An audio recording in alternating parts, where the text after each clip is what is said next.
चलिए बच्चों, आज हम बात करने वाले हैं Newton's third law of motion के बारे में। देखिए, बहुत ही इंटरेस्टिंग कॉन्सेप्ट है ये। मैं आपको एक एग्जांपल से समझाता हूं। मान लेते हैं हमारे पास दो बॉडीज हैं, एक का नाम है बॉडी ए और एक का नाम है बॉडी बी। मान लेते हैं कि बॉडी ए बॉडी बी के ऊपर x न्यूटन का फोर्स लगा रही है। अब बच्चों, अगर यहां पर बॉडी ए ने बॉडी बी पर फोर्स लगाया है तो बॉडी बी भी बॉडी ए पर फोर्स लगाएगी, एक रिएक्शन फोर्स बदला लेने की कोशिश करेगी, तो वो भी बॉडी ए पर फोर्स लगाएगी। और बोलो कितनी वैल्यू का? सेम, वही वैल्यू का। यानी कि x न्यूटन का फोर्स यहां पर बॉडी बी बॉडी ए पर लगा रही है। लेकिन अगर आप इस फोर्स की डायरेक्शन देखें तो इस फोर्स की डायरेक्शन पहले वाले फोर्स की डायरेक्शन के अपोजिट है। और बच्चों, यही है न्यूटन थर्ड लॉ का main concept. Newton third law क्या बोलता है कि अगर एक बॉडी किसी बॉडी पर फोर्स लगाएगी तो दूसरी बॉडी भी उस बॉडी पर फोर्स लगाएगी, और ये दोनों फोर्स वैल्यू वाइज इक्वल होंगे लेकिन अपोजिट इन डायरेक्शन होंगे। तो इसका मतलब अगर बॉडी ए बॉडी बी पर 10 न्यूटन का फोर्स लगाएगी तो बॉडी बी भी बॉडी ए पर 10 न्यूटन का फोर्स लगाएगी, लेकिन अपोजिट डायरेक्शन में। तो बच्चों, आपने यहां पर देखा कि यहां पर जो फोर्स लग रहे हैं वो वैल्यू वाइज इक्वल हैं और अपोजिट इन डायरेक्शन है। इसका मतलब इन दोनों बॉडीज के ऊपर सेम अमाउंट का फोर्स लगा है। लेकिन जब इन दोनों बॉडीज पर ये सेम फोर्स लगेगा तो इसका इंपैक्ट, इसका असर आपको एक जैसा दिखने को नहीं मिलेगा। अब बोलो क्यों नहीं मिलेगा? क्योंकि हम जानते हैं न्यूटन सेकंड लॉ के अकॉर्डिंग फोर्स का फॉर्मूला क्या होता है? Force is equals to mass into acceleration. तो अगर इसी फॉर्मूले को मैं एक्सीलरेशन के टर्म में लिखना चाहूं तो मैं acceleration is equals to force upon mass लिख सकता हूं। तो इसका क्या मतलब समझा जाएगा कि एक्सीलरेशन फोर्स और मास पर डिपेंड करता है। और आप फॉर्मूले के अकॉर्डिंग देख पा रहे होंगे कि फोर्स न्यूमरेटर में लिखा है और मास डिनोमिनेटर में लिखा है। इसका मतलब हमारा एक्सीलरेशन फोर्स के डायरेक्टली प्रोपोर्शनल होता है और मास के इनवर्सली प्रोपोर्शनल होता है। तो बच्चों, वापस से अपने उसी एग्जांपल की बात करते हैं जिसमें हमने दो बॉडीज को लिया था, बॉडी ए और बॉडी बी। अभी एक काम करते हैं, इन दोनों बॉडीज का कुछ मास सिलेक्ट कर लेते हैं। मान लेते हैं कि बॉडी ए का मास है ma और बॉडी बी का मास है mb। और थोड़ी देर के लिए मैं ये भी मान लेता हूं कि बॉडी ए का मास ज्यादा है, ma ज्यादा है एज कंपेयर टू mb। तो अभी न्यूटन सेकंड लॉ से जो हमने एक्सीलरेशन का फॉर्मूला लिया वो इन दोनों बॉडीज के ऊपर अप्लाई करते हैं। तो अभी अगर मैं पहले बॉडी बी की बात करूं तो बॉडी बी के ऊपर फोर्स कितना लगाया था हमारे बॉडी ए ने? x न्यूटन का, और इसका मास कितना है? mb। तो इसका एक्सीलरेशन क्या माना जाएगा? फॉर्मूला वही है, फोर्स अपॉन मास। तो हम इसका एक्सीलरेशन क्या लिख सकते हैं? x upon mb। वहीं पर अगर मैं बॉडी ए की बात करूं तो बॉडी ए के ऊपर भी सेम x न्यूटन का फोर्स लग रहा है, क्योंकि न्यूटन थर्ड लॉ के अकॉर्डिंग बॉडी ए ने बॉडी बी पर जितना फोर्स लगाया था उतना ही बॉडी बी ने बॉडी ए पर फोर्स लगाया होगा। तो यहां पर भी फोर्स कितना लग रहा है? x Newton. और इस बॉडी का मास कितना है? ma। तो बोलो इसका एक्सीलरेशन क्या लिखा जाएगा? x upon ma। तो अभी बच्चों, आप दोनों बॉडीज के एक्सीलरेशन को जरा ध्यान से कंपेयर करिए। अभी देख सकते हैं कि दोनों के न्यूमरेटर में x वैल्यू लिखी हुई है, यानी कि दोनों का न्यूमरेटर सेम है, लेकिन दोनों का डिनोमिनेटर एक जैसा नहीं है। एक के डिनोमिनेटर में ma लिखा है और एक के डिनोमिनेटर में mb लिखा है। तो अभी जो यहाँ पर आपको दो फ्रैक्शन दिख रहे हैं, बता सकते हो इनमें से कौन सा फ्रैक्शन बड़ा है? तो बच्चों, आप समझ गए होंगे कि जहां पर x अपॉन mb लिखा है वो फ्रैक्शन बड़ा है। अब बोलो ऐसा क्यों? क्योंकि डिनोमिनेटर में जो mb लिखा है वो वैल्यू वाइज ma के कंपैरिजन में स्मॉलर है। और हम ये बात जानते हैं कि जिस फ्रैक्शन का डिनोमिनेटर छोटा होता है उस फ्रैक्शन की टोटल वैल्यू हमेशा बड़ी होगी। तो इसका मतलब b का एक्सीलरेशन यहां पर ज्यादा देखने को मिल रहा है एज कंपेयर टू a। मतलब b ज्यादा मोशन दिखाएगा a के कंपैरिजन में। तो आप यहां पर देख पा रहे हैं बच्चों कि दोनों बॉडीज पर फोर्स तो सेम लगा था, लेकिन दोनों का एक्सीलरेशन एक जैसा नहीं हुआ, दोनों का मूवमेंट एक बराबर नहीं आया। और ऐसा क्यों? क्योंकि दोनों का मास डिफरेंट था। तो बच्चों, ध्यान रहे, न्यूटन थर्ड लॉ के अकॉर्डिंग अगर आप किसी पर फोर्स लगाएंगे तो वो बॉडी भी आप पर फोर्स लगाएगी। फोर्स तो इक्वल होगा लेकिन उसका इंपैक्ट इक्वल देखने को नहीं मिलेगा, क्योंकि जनरली मास इक्वल नहीं होते हैं। हाँ, अगर दोनों बॉडीज का मास एक जैसा होगा तो आपको उस केस में एक्सीलरेशन भी एक जैसा देखने को मिलेगा। चलिए बच्चों, हम Newton third law of motion के कुछ रियल लाइफ एप्लीकेशन के बारे में भी बात करते हैं। अब बच्चों, आपने देखा होगा जब भी हम मोशन करते हैं, मूवमेंट करते हैं, तो हमारे फीट अर्थ के कांटेक्ट में रहते हैं और हम अर्थ को पीछे की तरफ पुश करते हैं। मतलब हम अर्थ पर कुछ फोर्स लगाते हैं तो अर्थ भी बोलो हम पर फोर्स लगाएगी, सेम उतनी ही वैल्यू का, लेकिन अपोजिट डायरेक्शन में। तो अभी इन दोनों बॉडीज पर फोर्स तो सेम लग रहा है, लेकिन हम एक बात जानते हैं कि फोर्स भले ही सेम लग रहा हो फिर भी एक्सीलरेशन एक जैसा देखने को नहीं मिलेगा, क्योंकि हमारे मास में और अर्थ के मास में जमीन आसमान का अंतर है। भाई हमारा मास कितना होगा, 50 केजी हो सकता है, 60 केजी होगा, बहुत ज्यादा हट्टे कट्टे हो तो 80-90 किलो के होंगे। लेकिन अगर मैं अर्थ की बात करूं तो अर्थ का मास 6 × 10⁻24 केजी होता है, बहुत ज्यादा अमाउंट में होता है। और आप जानते हैं कि जो एक्सीलरेशन है वो मास के इनवर्सली प्रोपोर्शनल होता है। तो बताओ कि यहां पर अर्थ का मास ज्यादा है, यानी कि अर्थ के केस में आपको एक्सीलरेशन नेग्लिजिबल अमाउंट का देखने को मिलेगा, यानी कि आपको ऐसा लगेगा ही नहीं कि अर्थ मूव कर रही है आपकी वजह से। लेकिन क्योंकि आपका मास तो बहुत कम है, इसलिए आपके ऊपर यहां पर कुछ एक्सीलरेशन देखने को मिलेगा, इसीलिए हम आगे मूव करते हैं, लेकिन हमारी वजह से अर्थ पीछे नहीं जाती है। तो आप समझ पा रहे होंगे बच्चों कि ये Newton third law of motion का जो कॉन्सेप्ट है ये कितना इंपॉर्टेंट है। इसके अलावा बच्चों जब हम स्विमिंग करते हैं तो आपने नोटिस किया होगा कि हम लोग वाटर को भी पीछे की तरफ पुश करते हैं, यानी कि हम वाटर पे भी फोर्स लगाते हैं। तो वाटर भी न्यूटन थर्ड लॉ के अकॉर्डिंग हमारे ऊपर फोर्स लगाएगा।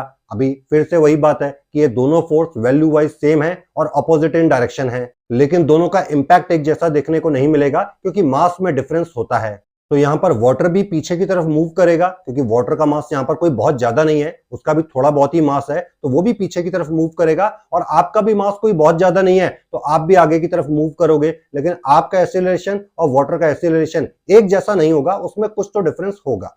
ऐसे ही बच्चों मैं आपको एक एग्जांपल और भी दे सकता हूं। जब एक रॉकेट फ्लाइंग मोड में आने वाला होता है तो आपने देखा है कि रॉकेट में फ्यूल बर्न करके नीचे की तरफ बहुत ज्यादा प्रेशर या बहुत ज्यादा फोर्स लगाया जाता है। अब न्यूटन थर्ड लॉ के अकॉर्डिंग अगर ये रॉकेट नीचे फोर्स लगा रहा है तो अर्थ भी इस रॉकेट के ऊपर बहुत ज्यादा ऊपर की तरफ फोर्स लगाती है, जिसकी वजह से ये रॉकेट ऊपर की तरफ जा पाता है। तो कहने का मतलब क्या हो गया बच्चों कि आपने बहुत जगह पर Newton third law of motion के लाइव एग्जांपल देखे हैं। अब बच्चों यहां पर हम न्यूटन थर्ड लॉ से रिलेटेड एक बहुत ही इंपॉर्टेंट कॉन्सेप्ट के बारे में बात करने वाले हैं, जिसका नाम है principle of conservation of momentum. तो चलिए समझते हैं कि इसका मतलब क्या है। तो मान लेते हैं कि हमारे पास कहीं पर दो बॉडीज प्रेजेंट है, एक का नाम है बॉडी ए और एक का नाम है बॉडी बी। अभी मान लेते हैं दोनों का कुछ ना कुछ मास भी होगा, तो एक का मास ma मान लेते हैं और दूसरे का मास mb मान लेते हैं। और ये भी थोड़ी देर के लिए लेट करते हैं कि ये दोनों बॉडीज रेस्ट कंडीशन में नहीं है, मूव कर रही हैं विद सम इनिशियल वेलोसिटी। तो मान लेते हैं बॉडी ए की इस वक्त इनिशियल वेलोसिटी है ua और बॉडी बी की इनिशियल वेलोसिटी है ub। और बच्चों यहां पर मैं एक चीज और भी लेट कर रहा हूं, मैं मानकर चल रहा हूं कि ए की जो वेलोसिटी है, बॉडी ए की जो इनिशियल वेलोसिटी है वो बॉडी बी से ज्यादा है, मतलब बॉडी ए ज्यादा तेज चल रही है as compare to body B. तो मुझे अभी बताओ कि इन दोनों बॉडीज का मेरे पास मास भी है और मेरे पास इन दोनों की इनिशियल वेलोसिटी भी है। और आप ये बात जानते हैं कि मास और वेलोसिटी के प्रोडक्ट से हम मोमेंटम कैलकुलेट कर सकते हैं। तो मुझे बताओ कि बॉडी ए का मोमेंटम क्या होगा, ma इंटू यूए। दोनों का मास और वेलोसिटी का मैंने प्रोडक्ट कर दिया तो मोमेंटम क्या आ गया, ma इंटू यूए। और वैसे ही अगर मैं बॉडी बी का भी मोमेंटम कैलकुलेट करूं तो वो कितना आएगा, mb इंटू यूबी। तो बच्चों ध्यान रहे, अभी मैं जो कहानी शुरू करने जा रहा हूं ये उसका स्टार्टिंग पॉइंट है, एकदम इनिशियल स्टेज है। तो ये जो दोनों मोमेंटम मैंने कैलकुलेट किए हैं इन्हें मैं क्या मानूंगा, इनिशियल मोमेंटम। तो मैंने यहां पर एक सिंबल भी रिप्रेजेंट किया है, PIA एंड PIB। देखो दोनों का मतलब क्या है समझ लेना। P का मतलब मोमेंटम होता है और यहां पर I का मतलब है इनिशियल, और A और B क्या है, हमारी बॉडीज। तो PIA का मतलब क्या हो गया, initial momentum of body A, और PIB का मतलब क्या हो गया, initial momentum of body B।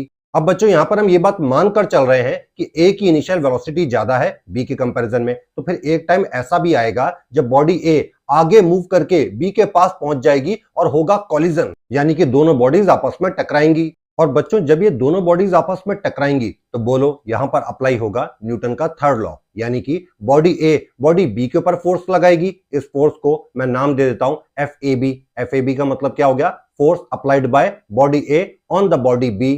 तो फिर बोलो न्यूटन थर्ड लॉ के अकॉर्डिंग बॉडी बी भी बॉडी ए के ऊपर भी फोर्स लगाएगी। उस फोर्स को मैं नाम दे देता हूं FBA, मतलब बॉडी बी बॉडी ए पर फोर्स लगा रही है। और थोड़ी देर के लिए ये भी मान लेते हैं कि ये जो कॉलिजन हुआ है ये t सेकंड टाइम के लिए हुआ है। भाई इस टकराव में कुछ तो समय लगा होगा, कुछ टाइम के लिए ये दोनों बॉडीज आपस में कांटेक्ट में आई हैं। वो टाइम कितना मैं मानकर चल रहा हूं, t सेकंड का। अच्छा, इस कॉलिजन के बाद क्या होगा, ये दोनों बॉडीज अलग अलग हो जाएंगी और उनकी इस वक्त आपको कुछ अलग वेलोसिटी देखने को मिलेगी।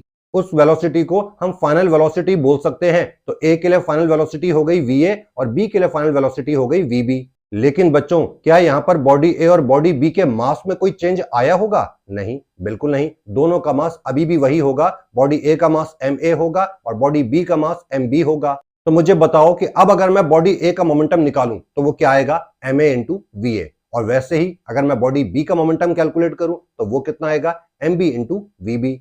बच्चों इस मोमेंटम को हम फाइनल मोमेंटम कह सकते हैं क्योंकि कॉलिजन होने के बाद हम इस मोमेंटम को कैलकुलेट कर रहे हैं। तो ए के फाइनल मोमेंटम को मैं क्या बोल सकता हूं? पीएफए। पीएफए का मतलब फाइनल मोमेंटम ऑफ ए। वैसे ही बी के फाइनल मोमेंटम को मैं क्या बोल सकता हूं? पीएफबी, मतलब फाइनल मोमेंटम ऑफ बी। तो बच्चों ये जो मैंने आपको पूरी कहानी बताई, इस पूरी कहानी में दो ऑब्जेक्ट आपस में टकराए, स्ट्राइक किए, तो उन पर न्यूटन का थर्ड लॉ अप्लाई हुआ। और जब न्यूटन का थर्ड लॉ अप्लाई होता है तो हमें एक मजेदार चीज देखने को मिलती है कि इस इवेंट से पहले, इस घटना से पहले, भाई यहां पर इवेंट क्या है, इंसिडेंस क्या है कि ये दोनों बॉडीज टकराई, ये यहां पर घटना हुई है, ये यहां पर इंसिडेंट हुआ है। इस कहानी से पहले दोनों का कुछ ना कुछ इनिशियल मोमेंटम था और इस कहानी के बाद भी हमें उनका कुछ ना कुछ फाइनल मोमेंटम देखने को मिल रहा है। तो बच्चों अगर आप टोटली इनिशियल मोमेंटम कैलकुलेट करके देखें, अभी टोटल इनिशियल मोमेंटम आप कैसे निकालेंगे? दोनों के इनिशियल मोमेंटम को ऐड कर दीजिए, वो हमारी दोनों बॉडीज का टोटल इनिशियल मोमेंटम होगा। और वैसे ही आप दोनों बॉडीज के फाइनल मोमेंटम को अगर ऐड कर दें तो आपको टोटल फाइनल मोमेंटम मिलेगा।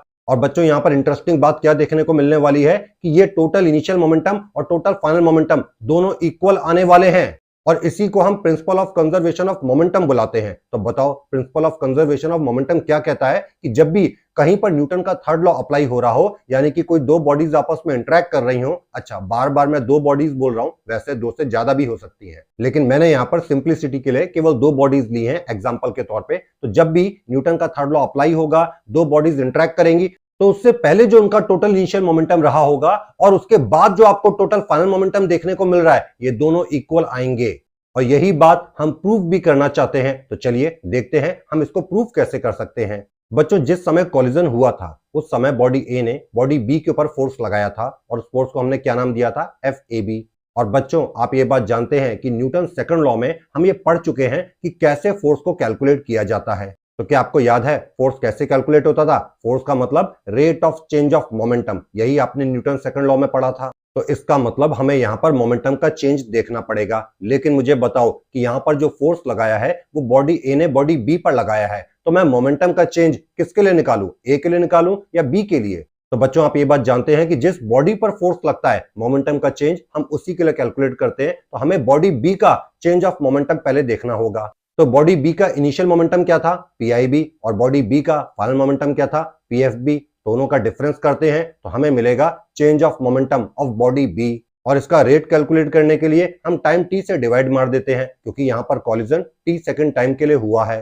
तो अब जो एक्सप्रेशन बच्चों यहां पर आपको नजर आ रहा है वो फोर्स AB है, यानी कि बॉडी ए ने बॉडी बी पर जो फोर्स लगाया है वो हमने rate of change of momentum के टर्म में निकाल लिया। अब जब कॉलिजन हुआ था तो न्यूटन थर्ड लॉ के अकॉर्डिंग बॉडी बी ने भी बॉडी ए पर फोर्स लगाया FBA। तो चलिए इसको भी न्यूटन सेकंड लॉ के हिसाब से कैलकुलेट कर लें। तो इसको कैलकुलेट करने के लिए बच्चों हमें rate of change of momentum किसका लेना पड़ेगा? बॉडी ए का। तो बॉडी ए का इनिशियल मोमेंटम क्या था? PIA। और बॉडी ए का फाइनल मोमेंटम क्या था? PFA। तो चलिए दोनों का डिफरेंस करके सबसे पहले चेंज ऑफ मोमेंटम ले लेते हैं और उसके बाद टाइम t से डिवाइड करके उसका रेट भी कैलकुलेट कर लेते हैं। तो अब जो एक्सप्रेशन बच्चों आपको दिखाई दे रहा है वही है आपका FBA, मतलब force applied by body B on the body A. और चलिए अब हम न्यूटन का थर्ड लॉ अप्लाई करते हैं जो कहता है कि FAB और FBA दोनों इक्वल होंगे लेकिन अपोजिट इन डायरेक्शन होंगे। तो हमने क्या लिख दिया? FAB is equal to minus of FBA। मतलब ये दोनों फोर्स आपस में इक्वल भी है और नेगेटिव साइन क्या इंडिकेट कर रहा है कि ये दोनों फोर्स अपोजिट इन डायरेक्शन है। अब बच्चों जो हमने FAB और FBA की वैल्यू कैलकुलेट की है मोमेंटम के टर्म में, उसको आप यहां पर पुटअप कर दीजिए। तो आपको कुछ इस तरीके का एक्सप्रेशन देखने को यहां पर मिलेगा। अब आप देख सकते हैं कि लेफ्ट साइड और राइट साइड दोनों में डिनोमिनेटर में t लिखा है, तो उसको तो आप कैंसिल आउट कर दीजिए। तो अब जो एक्सप्रेशन बच्चों आपको यहां पर दिखाई दे रहा है वो एक्सप्रेशन मोमेंटम के टर्म में आपको दिख रहा है। तो अब यहां पर एक काम करते हैं, यहां पर इनिशियल मोमेंटम एक तरफ कर लेते हैं और फाइनल मोमेंटम एक तरफ कर लेते हैं। तो बच्चों यहां पर आपको क्या दिखाई दे रहा है कि PIA प्लस PIB इक्वल आ रहा है PFA प्लस PFB के। अब आप ये बात जानते हैं कि PIA प्लस PIB ये टोटल इनिशियल मोमेंटम था और PFA प्लस PFB ये टोटल फाइनल मोमेंटम है। तो बताओ यहाँ पर total initial momentum total final momentum के इक्वल आ गया। तो बच्चों जब भी आपको न्यूटन का थर्ड लॉ अप्लाई होता हुआ दिखेगा तो आप क्या देखेंगे कि जो भी टोटल इनिशियल मोमेंटम पहले रहा होगा वही टोटल फाइनल मोमेंटम के इक्वल निकल कर आएगा। तो उम्मीद करता हूं बच्चों ये कॉन्सेप्ट आपको अच्छे से समझ में आया होगा।